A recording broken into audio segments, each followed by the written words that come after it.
Summary बनाएंगे। 10वीं ढाल जो है, 10वीं ढाल, उसमें क्या आया है? 9 पदार्थ और 6 द्रव्य। ठीक है। अब उसमें कौन शाश्वत कौन अशाश्वत? सभी शाश्वत और अशाश्वत रूप में आप ले लो, कारण सब में परिवर्तन थोड़ा बहुत होता है और कभी भी घटेगा बढ़ेगा नहीं, तो शाश्वत भी होगा। सावधि निर्वध शब्द का प्रयोग हुआ, तो जहां हमारे सावधि शब्द का प्रयोग होगा वहां आपने क्या लेंगे कि अजीब है, तो वहां पर सावध निर्वध दोनों ही नहीं होगा। और जहाँ जीव है वहां पर हमें प्रश्न करना पड़ेगा कि सावध निर्वध, तो वहां पर अपने को क्या है, करणी शब्द का भी प्रयोग किया है। तो जहां पर करणी शब्द है वहां पर सावध्य है कि नहीं, निर्वध है कि नहीं, उसमें संवर निर्जरा मोक्ष को एक साइड में रख के ध्यान देना पड़ेगा, जीव को एक साइड में लेना पड़ेगा, आश्रम को अलग ले लो और फिर अजीब को अलग ले। तो ये पूरी बात आपको समझ में आ जाएगी। अब एक एक पदार्थ पर 5 भाव की परीक्षा, परीक्षा मीन्स क्या होती है? विश्लेषण करना। ठीक है, तो इसका विश्लेषण चल रहा है और 6 द्रव्य में कौन, 9 प्रश्न में कौन, सावध निर्वध कौन, इसका सारा प्रश्न होगा और उसका उत्तर अपने इस गीतिका में मिलेगा। अब यहाँ पर विशुद्ध, विशुद्धि शब्द आया है। विशुद्धि, जहां भी विशुद्धि शब्द का प्रयोग होगा, एक चीज आपको ध्यान रखना पड़ेगा कि विशुद्धि शब्द आ गया है, मतलब का तो क्षायिक होगा का क्षपशम होगा। जहां जहां विशुद्धि शब्द का प्रयोग होगा वहां आपको ध्यान रखना है का तो क्षायिक का क्षपशम है, तब हमें विशुद्धि होगा। और विशुद्धि होने का मतलब वो हमारा निर्बध होगा, अथवा करनी की अपेक्षा निर्बध है। अब वो पूछ रहे कि, तो मैंने आपको उत्तर बता दिया। अब यहाँ पर भव्य जीव को तो आप जानते हो कि अपने को भव्य जीव ये कह रहे हैं।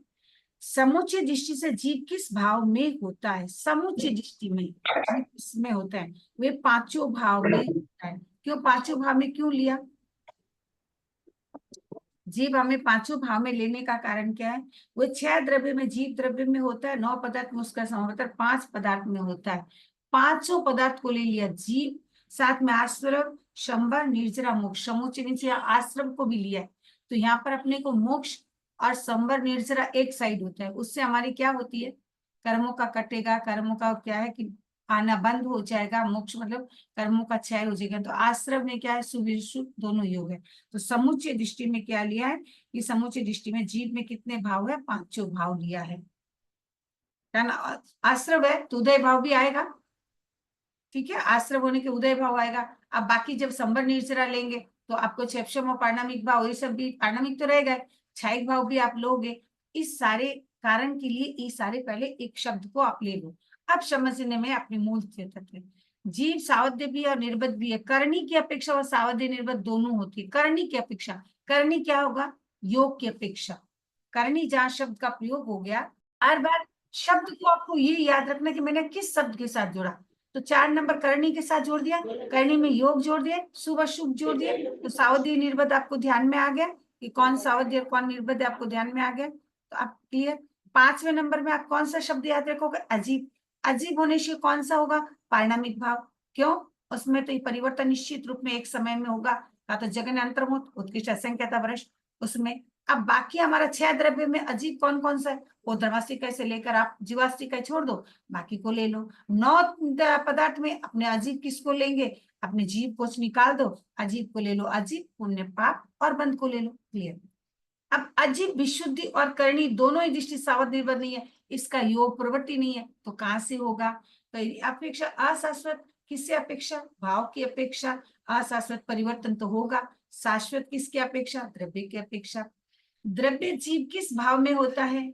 वे एक पारणमिक भाव होता है। द्रव्य जीव में कौन सा भाव होगा? कानू मूल है आत्मा, जीव या आत्मा, तो उसमें क्या एक खाली पारणमिक भाव होगा।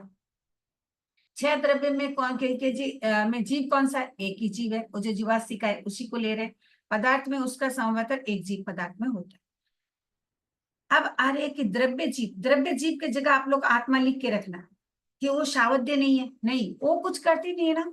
मूल आत्मा कुछ करती तो सिद्ध भी कुछ करते, सिद्ध कुछ करते ही नहीं तो कैसे करेंगे? सिद्धों की अपेक्षा याद करो कि सिद्धों में कुछ नहीं हो रहा है तो यहाँ कैसे होगा? तो मूल आत्मा को ले लो। विशुद्धि और करणी दोनों ही दृष्टियों से हुए निर्बद्ध भी नहीं है। क्या नहीं है? वो निर्बद्ध भी नहीं है, सावध्य भी निर्बद्ध नहीं है, वो न्यूट्रल है, न्यूट्रल है। वे कीजिए तीनों काल में क्या है, वो तीनों काल में ही शाश्वत होते हैं, वो अशाश्वत नहीं है। मूल जो है वो आपके क्या रहेगा, तो हमारे पास शब्द तो अजीब वाले आया, शब्द तो अजीब है, तो एक पारिणामिक भाव लेंगे, ऑटोमेटिक वो पारिणामिक भाव ही रह जाएगा। वो छह द्रव्य में कौन सा होगा, पुद्गल एक ही लगा, कारण पुद्गल को ले लिया, अजीब नहीं लिया, पुद्गल को मेंशन कर दिया, तब हम छह में एक को ले रहे, नहीं तो हम इतने देर छह में पांच को ले रहे थे, तो अब हम छह को एक में ले रहे हैं। नौ पदार्थ में हम किसको लेंगे, इन चारों को ले रहे हैं, क्यों, ये चारों में ही पुद्गल समाया हुआ है। अब पुद्गल विशुद्धि और करणी दोनों की दृष्टि से सावध निर्भर दोनों नहीं करना अजीब है। दोनों अपेक्षा शाश्वत भाव के अशाश्वत भाव, वे द्रव्य की अपेक्षा शाश्वत भाव की अपेक्षा पुद्गल में भी परिवर्तन होता है, तो जैसे जहां जहां परिवर्तन होगा वहां वहां पर अपने को क्या करना है, अशाश्वत लेना है। अब द्रव्य पुद्गल किस भाव में होता है, वे अजीब पारिणामिक भाव में होता है। छह द्रव्य पुद्गल द्रव्य और नौ पदार्थ में समता केवल अजीब में होता है। शब्द को पहले देख लीजिएगा, पुद्गल पुद्गल में जुड़ा है, किसमें जुड़ा, पुद्गल में जुड़ा। पाप और पुण्य बात पढ़ेंगे, तो जब पुण्य पढ़ेंगे तब हम किसको छोड़ देंगे, पाप को छोड़ देंगे, और जब पाप को पढ़ेंगे तब हम पुण्य को छोड़ देंगे, दोनों में डिफरेंस इतना रखना है। तो पुण्य के बारे में क्या है, विशुद्धि करनी दोनों की दृष्टि से सावध निर्भर दोनों नहीं है, क्यों, अजीब है, तो वही एक ही शब्द।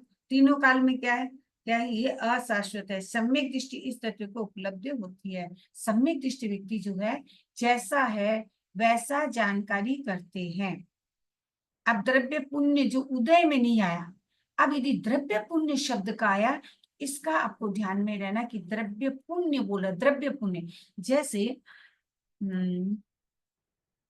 तीर्थंकर, द्रव्य तीर्थंकर कोई बोलते हैं, तो तीर्थंकर जो जन्म ले लिए, बट अभी तक उनको क्या है, तीर्थंकर गोत्र तो बांधा हुआ ही है, पर अभी तक उनको केवल ज्ञान होकर जो तीर्थंकर बनेंगे, तीर्थ की स्थापना करेंगे, वो अभी तक नहीं किए। जब कर लेंगे तब तो भाव तीर्थंकर हो जाएंगे, और उससे पहले वो द्रव्य तीर्थंकर है। वैसे ही द्रव्य पुण्य जो अभी तक उदय में आया नहीं है, केवल पुद्गल पड़ा है, और पुद्गल पड़ा है उसको हम क्या कहेंगे, द्रव्य पुण्य। किस भाव में होता है, वो अजीब पारिणामिक, कारण वो अजीब है, वो तो पुद्गल का ढेला है, तो अजीब पारिणामिक भाव है। वो छह द्रव्य में क्या होगा, पुद्गल ही होगा। नौ पदार्थ में उसका क्या होगा, अजीब और बंद।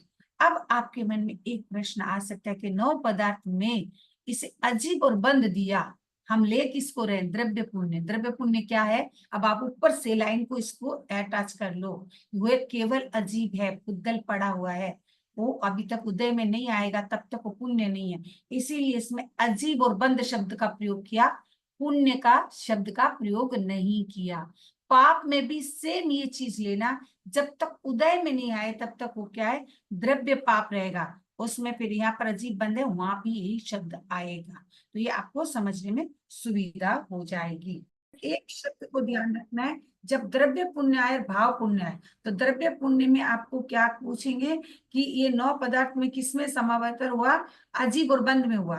जब भाव पुण्य हुआ तब उसमें अजीब और पुण्य हुआ, कारण वहां पर वो पुद्गल के रूप में पड़ा हुआ था, यहाँ पर अपने भोग रहे, पुण्य सामने आ चुका है, तो अजीब और पुण्य होगा। ठीक पाप में भी इसी प्रकार के ही। आपको ये प्रश्न आ जाए कि द्रव्य पाप और भाव पाप दोनों ही तीनों काल में क्या है, तो अशाश्वत है। किस अपेक्षा से अशाश्वत है, पुद्गल के पर्याय होने के कारण। कैसे, पुद्गल जगन्य अंतर्मुख उत्कृष्ट असंख्याता काल के बाद अवश्य परिवर्तन होगा, भले वो द्रव्य पुद्गल ही है, पर भी होगा, भाव परिवर्तन होता ही रहता है, उस अपेक्षा से ये अशाश्वत है। अब जब अपने के आश्रम शब्द का प्रयोग हो जाए, तो आपको ध्यान रखना है कि आश्रम हमारा जीव होते हैं, और जीव जब है, और आश्रम का काम क्या है, कर्म को आने का द्वार है ये, तो इसीलिए हमने भाव में उदय और पारणामिक भाव लेंगे। छह द्रव्य की बात आएगी तो अपने केवल जीव को लेंगे, नौ में आए तो जीव और आश्रम को ही लेना है। ये विशुद्धि की दृष्टि से निर्बद्ध क्यों नहीं माना, कर्म आने के द्वार के कारण नहीं माना, किंतु करनी की अपेक्षा इनको क्या लिया, दोनों लिया। इसके कारण क्या है, इसमें जो पांच आश्रम होते हैं, पांच आश्रम में चार आश्रम को सावध्य ले लिया, योग को दोनों रूप में लिया, जहां पर अशुभ योग सावध्य है और शुभ योग निर्बद है, ये बात मैंने आपको बता दी, कारण उसकी अपेक्षा निर्जरा होती है, इसीलिए आश्रम को करणी की अपेक्षा सावध और निर्बद दोनों लिया है। और भाव होने के कारण तीनों काल में ये दिसंबर को समझ में आया। आश्रम का ऑपोजिट हो गया। संबर हमारे क्या हुआ, उदय भाव को छोड़कर 4 भाव हुआ। और इसमें अपने को क्या है कि 6 द्रव्य में आप कौन सा लोगे, जीव द्रव्य लोगे। 9 पदार्थ में आपने 2 लोगे, कारण नाम उल्लेख हो गया इसीलिए जीव और संबर हो गया। सावध देश में कोई प्रश्न नहीं है, ये पूरा पूरा ही निर्बध है। ठीक है, इसलिए इसमें आपको ध्यान रखना, करनी की अपेक्षा भी वो निर्बध है और विशुद्धि की अपेक्षा भी वो निर्बध ही है। अब आगे आते हैं, निर्जरा को शॉर्ट में क्या बोलना है, निर्जरा शब्द का जब प्रयोग कर लिए तो इसमें भाव में 6 ऑप्शन, छायिक और पांडविक तीनों भाव लिए। कारण ये हमारे छायिक किस लिए नहीं, निर्जरा 13वां गुणस्थान में भी आप निर्जरा ले लो, उसमें भी आपका आ रहा है। और 6 द्रव्य में जीव और नाम का उल्लेख हो गया तो इसमें भी अपने क्या करेंगे, जीव और निर्जरा शब्द का प्रयोग करेंगे। निर्जरा सावध्य नहीं हो सकता, कारण कर्मों को काटता है, इसीलिए विशुद्धि और करणी दोनों दृष्टि से जिस समय हमारी निर्जरा होगी उस समय हमारे योग जो होगा और निश्चित रूप में शुभ योग होगा, तभी हमारी निर्जरा होगी। भले पुण्य का बंध हो फिर भी उसको हम निर्बध ही कहेंगे। और ये तीनों काल में क्या है, जीव का पर्याय होने के कारण, जीव की पर्याय है, इसीलिए तीनों काल में अशाश्वत है।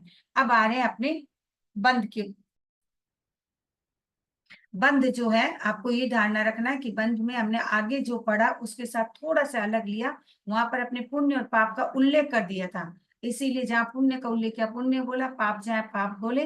और जहां पर हमें बंध आ जाता है तो दोनों ही इसमें समा गया, इसीलिए बंध के समय अपने क्या लिए, पाणिनिक भाव तो लिए, पर जब 9 पदार्थ का बात आई तो उसमें अजीब और पुण्य पाप दोनों लिए। सोने की बेड़ी और लोहे की बेड़ी पर दोनों ही बंध था, इसीलिए बंध में चारों शब्द का प्रयोग हुआ। बंध विशुद्धि करने के दोनों की दृष्टि से कुछ भी नहीं है, ना सावध ना निर्बध, कारण अजीब है। उद्गल की पर्याय इसमें भी है, इसीलिए अशाश्वत है। मोक्ष के बारे में एक बहुत अच्छी बात है कि छायिक और पांडविक क्यों लिया। इसमें छायिक इसीलिए कि कर्मों के क्षय से हमें इसको मिला, इसीलिए हमारा छायिक भाव और पांडविक भाव सब में रहता ही है। मोक्ष में जीव है, जीव नाम दिया हुआ तो इसमें भी जीव और मोक्ष। अब प्रश्न आता है, मोक्ष में करनी की अपेक्षा हमने सावध और निर्बध दोनों नहीं लिए, क्यों। मोक्ष करनी की अपेक्षा ना सावध है ना निर्बध है, वो कुछ नहीं कर रहा है, पर विशुद्धि की दृष्टि से वो निर्बध है। तीनों काल में अशाश्वत लेना का मन में भाव आ सकता है कि हम मोक्ष हो गए, हम सिद्ध में चले गए, वहां पर नहीं। अब पहले मोक्ष हुए नहीं, जिस क्षण में मोक्ष हुए वो हमारा स्टार्टिंग पॉइंट है, इसीलिए इसमें हमने अशाश्वत लिया। अब जितने भी आचार्य पहले हो जाते, तो कौन, जयाचार्य के पहले 3 आचार्य हो गए थे, भिक्षु, भारीमल और ऋषि राय, तो उनके प्रति वो क्या है, अपनी भक्ति जता रहे हैं। और इसकी रचना काल कब है, विक्रम संवत 1913 प्रथम ज्येष्ठ की चतुर्थी तिथि में हुआ। जय जश करण ने इस 10वीं गीतिका की रचना भिक्षु स्वामी के यंत्र के आधार पर करी। भिक्षु स्वामी का यंत्र बना हुआ था, उसके आधार पर इस गीतिका का पूर्ण किया। ओम आराम सभी को प्रेम का